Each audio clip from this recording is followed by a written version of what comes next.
US leadership collapsed in public. The flagship of the Western world became a pirate in months. And back home, EU hit a wall again.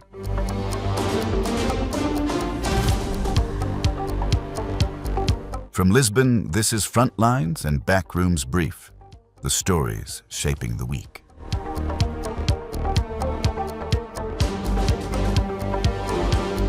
A year ago, the United States was the undisputed leader of the so-called Western liberal world and of the biggest military alliance, NATO.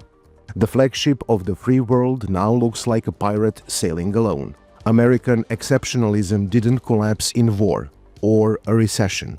It was dismantled in public, in real time, brick by its own president and his administration, in full view of stunned allies who spent 80 years trusting Washington's leadership. American exceptionalism was built very carefully through public diplomacy and soft power, a term coined in the late 80s by political scientist Joseph Nye, as the ability to get what you want through attraction rather than through war or sanctions. For a country like the United States, music, movies, and pop culture are the front line of soft power. Here's what happened and why it will be almost impossible for any amount of Coca-Cola Hollywood diplomacy to fix it. It started at the Munich Security Conference, where European leaders arrived rattled. J.D. Vance's speech was blunt in everything that Europeans needed to understand. Here is what Vice President said. In Washington, there is a new sheriff in town. We gather at this conference, of course, to discuss security, and normally we mean threats to our external security. I see many great military leaders gathered here today. The threat that I worry the most about vis-a-vis Europe is not Russia, it's not China, it's not any other external actor. And what I worry about is the threat from within, the retreat of Europe from some of its most fundamental values, values shared with the United States of America. State Secretary Marco Rubio framed the alliance as shared project, but with conditions. Europe must carry more weight, share more burdens, and align more closely. Or, as he said, Washington will no longer tend to a managed decline while Europe rationalizes the status quo. Then there was an unpleasant episode about Greenland. A NATO ally openly threatened to seize territory from another NATO ally, not as a serious military plan, but as a signal that the post-1945 order no longer restrains the United States. Actually, it was one of the best examples of geopolitical gaslighting. It wasn't about the land, it was about showing Denmark and the European Union that their borders only exist as long as Washington feels like respecting them. In recent spats, President Trump threatened to cut all ties with Spain and introduce the tariffs. Why? Because Spain didn't allow the US Air Force to use their airbase for attacks on Iran. Dissatisfaction could be communicated through the proper diplomatic channel. President Trump opted for public humiliation. Spain has been terrible, and now Spain actually said that we can't use their bases, and that's all right. We could use their base if we want. We could just fly in and use it. Nobody's going to tell us not to use it, but we don't have to. But they were unfriendly, and so I told him we don't want to. Spain has absolutely nothing that we need other than great people. They have great people, but they don't have great leadership. And as you know, they were the only country that in NATO would not agree to go up to 5%. Spain said no and stayed firm. But Spain wasn't the only one that made President Trump disappointed. By the way, I'm not happy with the UK either. That island that you read about, the lease, okay, he made it for whatever reason, he made a lease of the island. Somebody came and took it away from him. And it's taken 3-4 days for us to work out where we can land there. It would have been much more convenient landing there as opposed to flying many extra hours. So we are very surprised. This is not Winston Churchill that we're dealing with. After all of this came the Hormuz Test. When President Trump asked allies to send ships to the Strait of Hormuz, the response came back one by one. Portugal, Spain, Finland, Sweden, Poland, and Bulgaria all refused. Trump's reaction: "I'm not surprised. NATO was always a one-way street." He then added, "We will remember." Well, that one-way street was a choice made by the United States. And as a defensive alliance, NATO was established by its founding charter. One for all for one applies only if one NATO member is attacked. In this case, the United States and Israel attacked Iran. In the meantime, the UK, France, Germany, Italy, the Netherlands, and Japan issued a joint statement, expressing their readiness to ensure safe passage through the strait. People around Trump's administration immediately engaged to show President Trump's "I told you so" moment. There are countries ready to help us. Both Europeans and Japanese are spot-on diplomats, and in their diplomatic language, every word matters. There is no commitment to the naval task force, escorts, airstrikes, or joining the US command. It is masterfully crafted statement. They said that they are ready to contribute to appropriate efforts, while they are welcoming preparatory planning. To simplify, nothing will happen immediately. Europeans and Japanese will obviously wait for the end of the war before engaging. And whatever these countries decide to do, it will not happen without proper planning. President Trump, yet again, took it to the public via Truth Social, calling NATO paper tiger without USA. And while the world watched Hormuz, the 20th century died in the Oval Office. I do believe I'll be having the honor of taking Cuba. That'd be good. That's a big honor. Taking Cuba. Taking Cuba in some form, yeah. Taking Cuba. I mean, whether I free it, take it, I think I could do anything I want with it. You want to know the truth? They're a very weakened nation. Not a slip, not a joke, a statement of intent about a sovereign nation. Hours before he spoke, Cuba's national grid collapsed.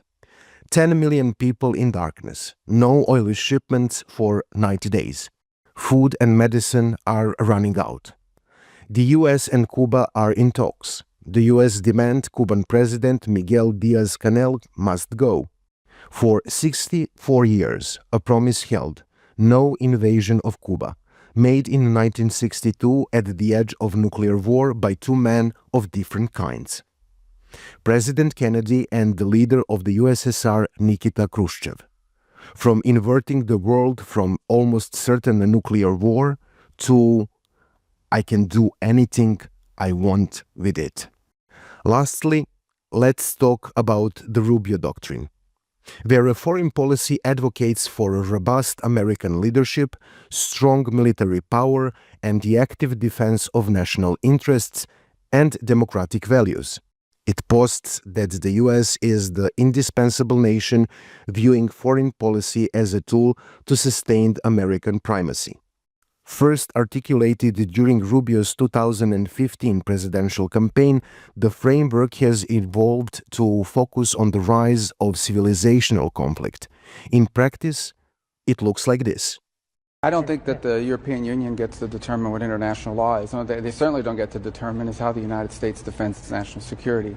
I do find it interesting that all these countries want us to send, and supply, for example, nuclear-capable Tomahawk missiles to defend Europe. But when the United States positions aircraft carriers in our hemisphere where we live, somehow that's a problem. This is not diplomacy. This is a declaration that the rules no longer apply. So, where are we now? No European or American warships in Hormuz. No Asian allies stepped forward. China issued a silent no. Russia is watching.